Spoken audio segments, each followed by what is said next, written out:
Hello students, welcome to you all on official YouTube channel of Sanskaram Group of Schools.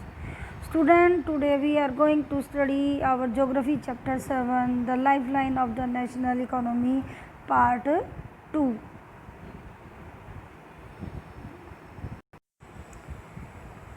Students, in this part we are going to discuss about the role of Indian Railway.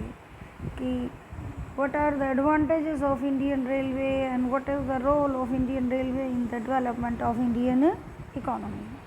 So first I want to discuss with you this map. I hope you watch it carefully. Just see the railway lines and you can watch that is extended all over India.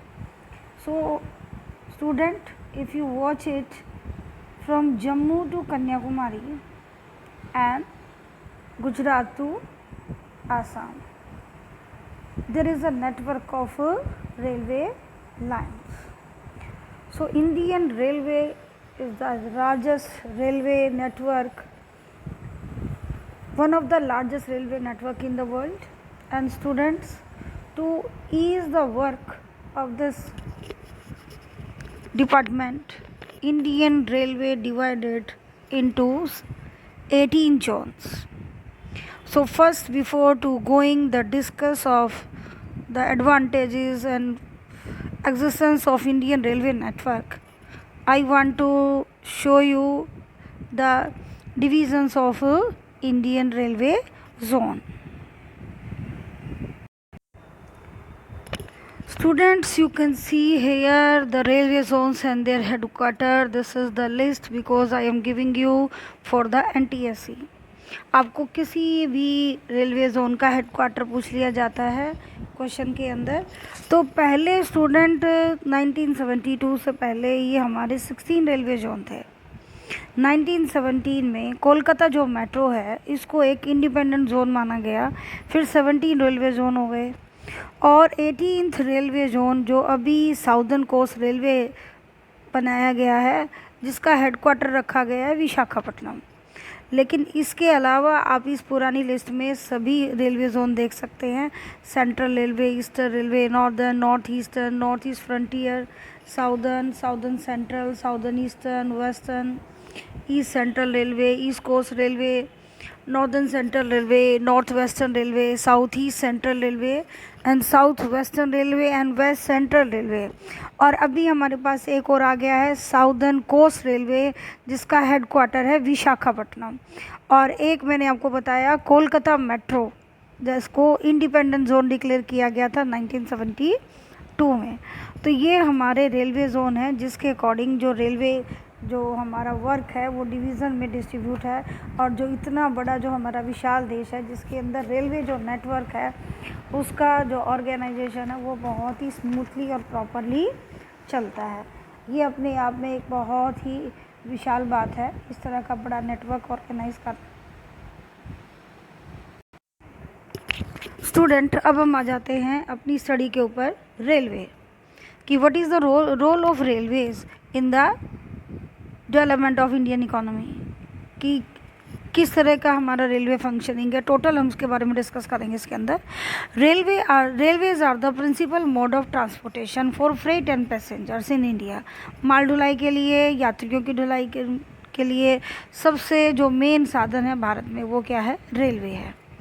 Railway also make it possible for people to conduct multifarious activity like business, sightseeing, pilgrimage, along with transportation of goods over long distances.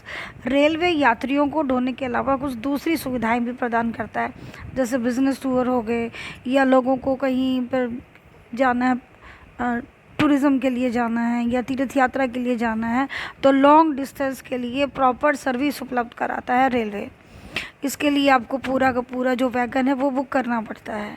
Apart from an important means of transport, the Indian railway has been a great integrating force for more than 150 years. पिछले 150 सालों से जो हमारा जो railway network है ना केवल वो ट्रांसपोर्टेशन प्रोवाइड करा रहा है बल्कि वो देश की एकता को बनाए रखने में बहुत बड़ा साधन है. जैसे कि बच्चों आपने देखा है भारत एक बहुत विशाल देश है, पूर्व से पश्चिम, उत्तर से दक्षिण. इंटर कनेक्शन जो लोगों का हुआ है, जो इंट्रीगेशन हुआ है देश की एकता में, इसने बड़ा मेजर रोल प्ले किया। क्योंकि lack of means of communication जो था ब्रिटिश टाइम में, और आज भी आप इतनी जल्दी एक जगह आ नहीं जा सकते, लेकिन ट्रांसपोर्टेशन का जो ये रेलवे एक ऐसा मीन है जिससे आप भारत के किसी भी हिस्से में पहुंच जाते हैं और आपस में एक दूसरे से फैमिलियर होते हैं और आपस में भाईचारा बढ़ता है। Railway in India bind the economic life of the country as well as accelerate the development of the industry and agriculture. Raw material को ढोने में, माल ढुलाई में, या फिनिश गुड को एक जगह से दूसरी जगह ट्रांसपोर्टेशन में रेलवे का एक मेजर रोल है, जिससे ना केवल हमारी जो इकोनॉमिक जो कल्चरल लाइफ है वो ज़्यादा समृद्ध हुई है, इकोनॉमिक लाइफ में भी काफ़ी मेजर रोल प्ले किया है। अब क्या कह रहे हैं, देश का जो सबसे बड़ी सार्वजनिक सेवा है वो इंडियन रेलवे यानी कि सरकारी department. The first train steam off from Mumbai to Thane in 1853। Bharat में पहली ट्रेन मुंबई से लेकर ठाणे रेलवे स्टेशन तक चली थी, जिसने 34 किलोमीटर का सफ़र तय किया था 1853 में के अंदर। The Indian railway is now reorganise into 16 zones. ये हमारी बुक में आजकल लिखा जाता है, बट एक्चुअल में मैंने आपको बताया 18 जोन है, अब वो आपको लेटेस्ट में आपको दे चुकी हूँ। ये हमारी एक्टिविटी थी, इसीलिए मैंने आपको वो पहले चार्ट दिखाया। Find out the current railway zones and their headquarters and also locate the headquarters on railway zone on the map of India. तो ये आपका साथ साथ जो एक NTSC का स्कॉलर स्टडी है, ये आपने करनी है कि जितने भी हमारे रेलवे हेडक्वार्टर्स हैं उनको आपने लोकेट करना है। अब हम देखते हैं distribution pattern of the railway network in the country. ये इन्फ्लुएंस है बाय फिजियोग्राफिक, इकोनॉमिक और एडमिनिस्ट्रेटिव फैक्टर से, कि हमारे पूरे देश में जो रेलवे लाइन का जो पैटर्न है वो डिपेंड करता है आर्थिक, प्रशासनिक और भौगोलिक स्थिति किसी पर्टिकुलर राज्य की। कैसे? उत्तर भारत के अंदर हम पहले लेके चलते हैं। The northern plains with their vast level land, high population density and rich agricultural resources provide the most favourable condition for their growth. कि उत्तर भारत के अंदर भी रेलवे का एक विशाल नेटवर्क है, जिसका कारण है कि यहाँ जनसंख्या का घनत्व बहुत ज़्यादा है, समतल मैदान है, एग्रीकल्चर रिसोर्सेज हैं, और ये सबसे ज़्यादा बेहतरीन कंडीशन उपलब्ध कराते हैं, क्योंकि जितने ज़्यादा यात्री आएंगे जाएंगे उतना ज़्यादा रेलवे को फ़ायदा होने वाला है। लेकिन यहाँ एक मेजर प्रॉब्लम आती है, और ये ऑलरेडी बेटा बोर्ड में क्वेश्चन आ चुका है, इस नेक्स्ट लाइन को अंडरलाइन करना। How ever a large number of reverse requiring construction of bridges across their wide beds pose some obstacles। कि उत्तर भारत के मैदानों में रेलवे को किस प्रॉब्लम का सामना करना पड़ता है। फिर आपको लगता है कि अरे ये तो बहुत ज़्यादा इसके लिए बेनिफिशियरी है, तो यहाँ प्रॉब्लम नहीं है कि यहाँ पर विशाल नदियाँ हैं, जिनकी जो रिवर बेड है, नदी की जो तली है, चौड़ाई है पाट की, वो बहुत ज़्यादा है। लंबे और विशाल पुलों का निर्माण करना पड़ता है, तो वो इसके लिए बहुत कॉस्टली पड़ता है। In the hilly terrains of the peninsular region, अब पेनिनसुलर रीजन की बात करेंगे जो पहाड़ी क्षेत्र हैं। Railway tracks are laid through low hills, gaps और टनल्स, ऊंची नीची पहाड़ियाँ, वैलीज, सुरंगें, इसमें प्रॉब्लम आती है। The Himalayan mountains regions too are unfavourable for the construction of railway lines due to high relief, sparse population and lack of economic opportunities। यहाँ बहुत ज़्यादा लोग नहीं रहते हैं। ऊंचे नीचे पहाड़ों पर रेलवे की लाइनें बिछाना इतना आसान नहीं है ऊंचाई के कारण, लेकिन फिर भी आप ये हमारे इंडियन रेलवे की एक ग्रेट अचीवमेंट कहेंगे कि अब बनिहाल दर्रे से हमने श्रीनगर तक ट्रेन पहुंचा दी है। तो ये भी विश्व की इतनी ऊंचाई पर जो ट्रेन गई है, ये अपने आप में एक यूनिक अपॉर्चुनिटी है, ग्रेट इवेंट है। Likewise, it was difficult to lay railway line on the sandy plain, जो रेत के मैदान है। कैसे? वेस्टर्न राजस्थान जब अपना था रेगिस्तान है। स्वयम्स ऑफ गुजरात के जो दलदल हैं। Forestry tracts of Madhya Pradesh, जंगल की जो घनी जंगल की घाटी हैं मध्य प्रदेश में, छत्तीसगढ़, ओडिशा और झारखंड, यहाँ बहुत ही मुश्किल है जंगल रेलवे लाइन का कंस्ट्रक्शन। क्यों? हाथी उखाड़ जाते हैं, जंगली जानवर आकर बैठ जाते हैं, तो इतना आसान नहीं है। उसके बावजूद भारतीय रेलवे इन सब संकटों का सामना करते हुए अपने पूरा टारगेट कंप्लीट कर रहा है। The contiguous stretch of Sahyadri, Sahyadri mean अपना western Ghat, could be cross only through passes और गैप्स, जिसको केवल हम दर्रों से या वैली से ही क्रॉस कर सकते थे। In recent time the development of Konkan railway along the west coast has facilitated the movement of passenger and goods in the most important economic region of India.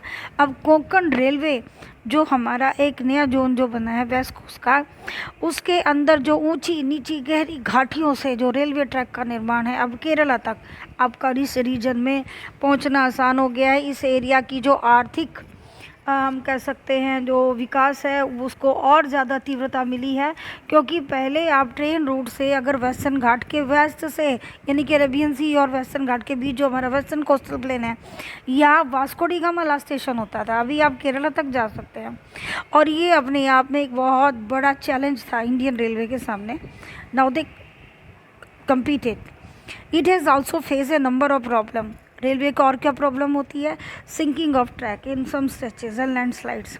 Swampy area में और जो हमारा western coastal plain है, यहाँ पर कई जगह क्या हो जाता है, हाई टाइड के वक्त आपका रेलवे ट्रैक ही डूब जाता है, हिली एरियाज़ में से लैंडस्लाइड हो जाता है। तो इन सब संकटों का सामना करते हुए इंडियन रेलवे अपने काम पर डटा हुआ है। अब बच्चे हम बात करेंगे हमारा जो इंडियन रेलवे ट्रैक की बात करेंगे। तो बाकी सब तो चीज़ें ठीक है, हम पहले देखते हैं कि इंडिया में जो रेलवे लाइन है वो गेज के अकॉर्डिंग होती है। ये गेज क्या है? डिस्टेंस बिटवीन टू रेल की जो दो पटड़ियाँ हैं उनके बीच का डिस्टेंस, उन्हीं के अकॉर्डिंग रेलगाड़ी का साइज़ होता है। ब्रॉड गेज मोस्टली जो हमारा प्लेन एरिया उसमें ब्रॉड गेज रेलवे की पटड़ियाँ होती हैं जो कि 1.5 मीटर से ज़्यादा की अप्रोक्सीमेटली होती हैं। तो रेलवे का डब्बा है ना, अगर आप उत्तर भारत में आते हैं तो आपको ट्रेन का डब्बा ज़्यादा चौड़ा और ज़्यादा बड़ा दिखाई देगा, क्योंकि पटड़ियों का डिस्टेंस ज़्यादा है, बहुत ज़्यादा स्पेस है ना, ये समतल मैदान है। उसके बाद जो हमारा पेनिनसुलर रीजन है मोस्टली वह मीटर गेज की रेल पटड़ियाँ होती हैं कि दो रेल की पटड़ियों के बीच का जो डिस्टेंस है वो 1 मीटर के अप्रोक्सीमेटली होता है। तो अल्टीमेटली यहाँ जो रेल का डिब्बा है उसका साइज़ थोड़ा छोटा होगा और वो थोड़ा नैरो भी होगा। और फिर नैरो गेज आ जाता है जो 1.25 मीटर के अप्रोक्सीमेटली होता है। ये आपका कालका शिमला जो ट्रैक है, या सिलीगुड़ी से जो दार्जिलिंग का जो आपका दार्जिलिंग से जो आपका ये ट्रैक है वो है। तो ये हम क्या कह सकते हैं, नैरो गेज कहते हैं। ग्वालियर के अंदर भी एक नैरो गेज छोटी सी ट्रेन चलती है, बहुत ही जैसे कोई खिलौना ट्रेन जा रही हो, वो ऊपर पैलेस तक जाती है ग्वालियर सिटी से। तो ये छोटी छोटी से लेकर विशाल अलग अलग एरिया के अकॉर्डिंग हमारे रेलवे ट्रैक्स हैं। टोटल रेलवे रूट आपने देख ही लिया है 68,442, और रनिंग ट्रैक जो है जो चल ही रहा है, और टोटल ट्रैक आपको 1,23,236 किलोमीटर आपको नज़र आ रहा है। तो अब हम बात करते हैं इंडियन रेलवे ने जो अपना इतने सारी प्रॉब्लम्स के बाद अपने आप को कंट्री की डेवलपमेंट में लगाया हुआ है, कहीं ना कहीं इसे अब कोई ना कोई और भी प्रॉब्लम्स का सामना करना पड़ रहा है। तो उसके बारे में हम बात करते हैं। Today the railways have become more important in our national economy than all other means of transport put together. However, rail transport suffer from certain problems as well. Many passengers travel without tickets. Thefts and damaging of railway property has not yet stopped completely. People stop the trains, pull the chain unnecessary, and this causes heavy damage to the railway. कि railway हमारी राष्ट्रीय अर्थव्यवस्था के विकास के लिए बहुत ज़रूरी है दूसरे मीन्स ऑफ ट्रांसपोर्ट के साथ, लेकिन इसकी अपनी भी कुछ छोटी मोटी प्रॉब्लम है। जो ऊपर हमने पढ़ी वो तो है ही है। उसके अलावा क्या करते हैं हमारे इंडिया में, हमारे जो यात्री होते हैं ना उनको बहुत अच्छी आदत होती है, टिकट ही मतलब भैया सरकारी सेवा फ्री में चलिए। अच्छा और कुछ नहीं, देख तो फ्री टिकट चल रहे हैं, चलिए चलते चलते रेलवे का बल्ब उतार ले गए, फर्स्ट क्लास के डब्बे में से टॉवल ही चुरा ले गए, डब्बा ही चुरा ले गए, कोई फ़ैन उतार ले गए, कि कोई चीज़ ही कोई जो टैप है उसको ही तोड़ गए, कि रेलवे के अंदर थेफ्ट की प्रॉब्लम भी चल रही है। बचा खुचा है जो हमारा नॉर्थ इंडिया में, रूरल इंडिया में जो हमारी ट्रेन चलती हैं फास्ट ट्रेन, जानबूझ के उसके अंदर चढ़ेंगे। फिर जब आपका लोकल रेल एरिया आएगा, आपका रेलवे स्टेशन आएगा, ट्रेन वहाँ रुकेगी नहीं तो चेन पुलिंग करके सराउंडिंग के भी जो खेत है उनके अंदर भाग जाएंगे।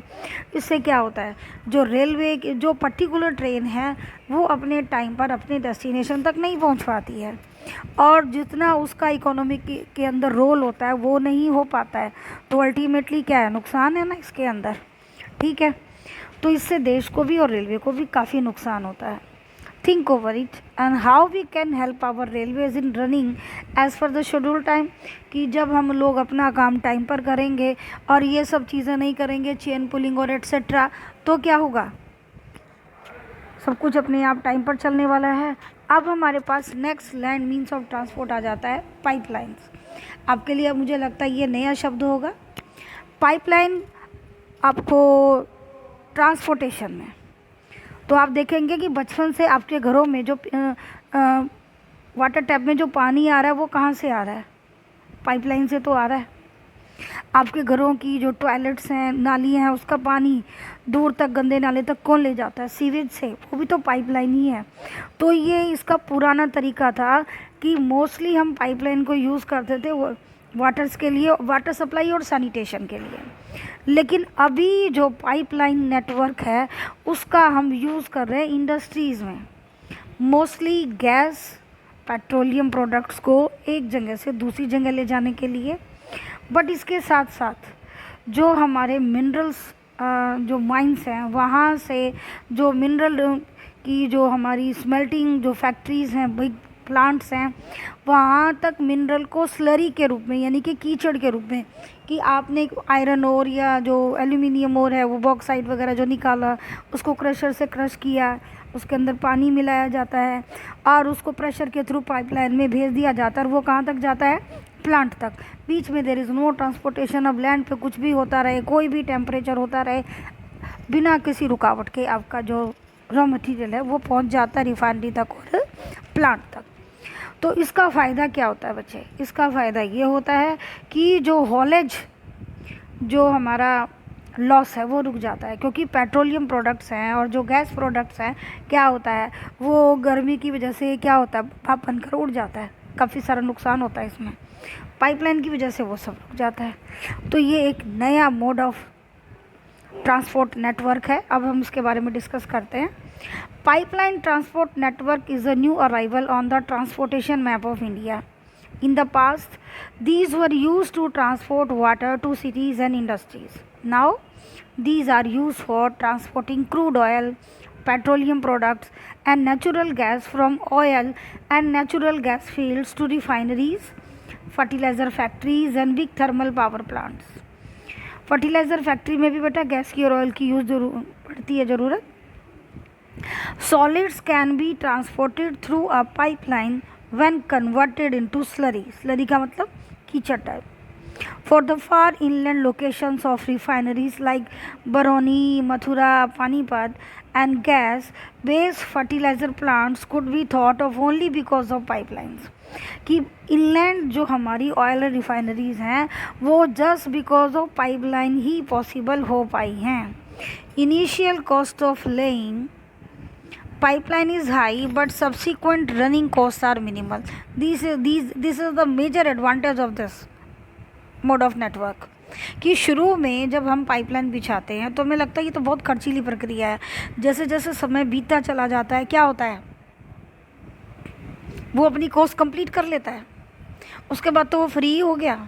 इसके लिए मैं आपको क्लास में बार बार जियो का एग्जांपल देती हूँ कि रिलायंस जो नेटवर्क है थ्रू आउट द वर्ल्ड, सिर्फ अमेरिका वाली लाइन को छोड़ के इनकी जितनी भी इंटरनेट वायर्स हैं, वो जो इतने सर्वर्स हैं वो इन्हीं के हैं।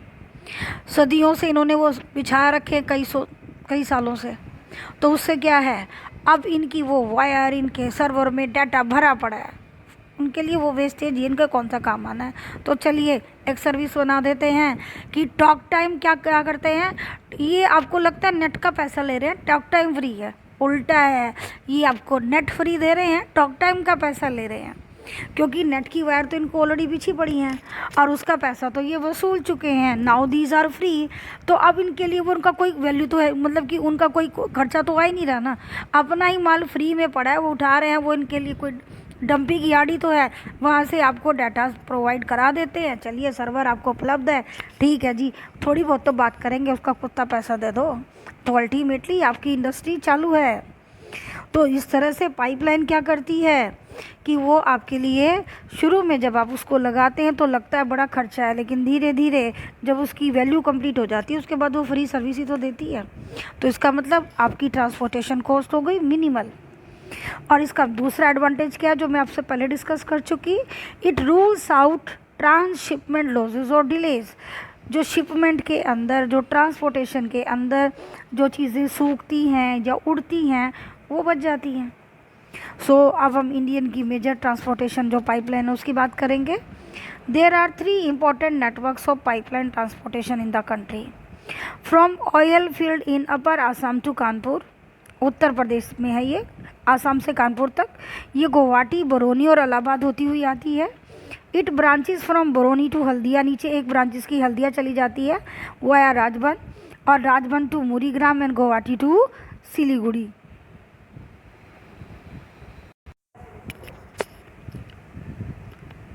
From Salaya in Gujarat to Jalandhar in Punjab via Viramgam, Mathura, Delhi and Sonipat.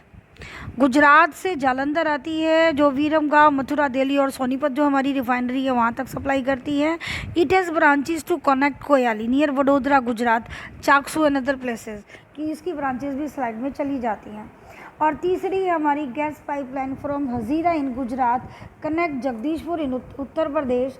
It has branches in Kota in Rajasthan, Shajapur, Babrala and other places in Uttar Pradesh, कि एक गुजरात के हजीरा से उत्तर प्रदेश के जगदीशपुर तक आती है। ये हमारी तीसरी पाइपलाइन है। स्टूडेंट्स हम इस मैप में देखेंगे, ये देखिए मुंबई हाई से ये हजीरा होते हुए पाइपलाइन जा रही है, ये देखिए विजयपुर से कानपुर तक जा रही है, और एक कोटा की तरफ इसकी लाइन जा रही है।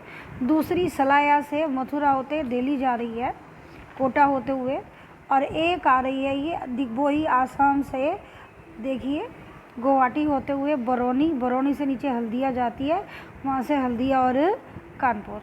तो ये क्या है, ये पानीपत से देखिए जालंधर किस तरह से ये पाइपलाइन गई हैं। ये हमारी 3 मेजर पाइपलाइन हैं जिनसे क्या हो रहा है हमारा ये जो ट्रांसपोर्टेशन है। और नीचे भी आपको नज़र आएंगी ये गैस पाइपलाइन जो नीचे है विजयवाड़ा से विशाखापट्टनम है, ये स्मॉल पाइपलाइंस हैं, ठीक है। और ये प्रपोज पाइपलाइन है जो फ्यूचर में बनने वाली है, क्योंकि जो हमारा डेल्टिक एरिया है इधर भी जो नए जो हमें सोर्स ऑफ गैस मिले हैं। सो स्टूडेंट्स अभी हमने आज किया railways and pipelines. So this is the end of the part 2 of my video. If you like my explanation, please like my channel and subscribe it. Thank you and bye.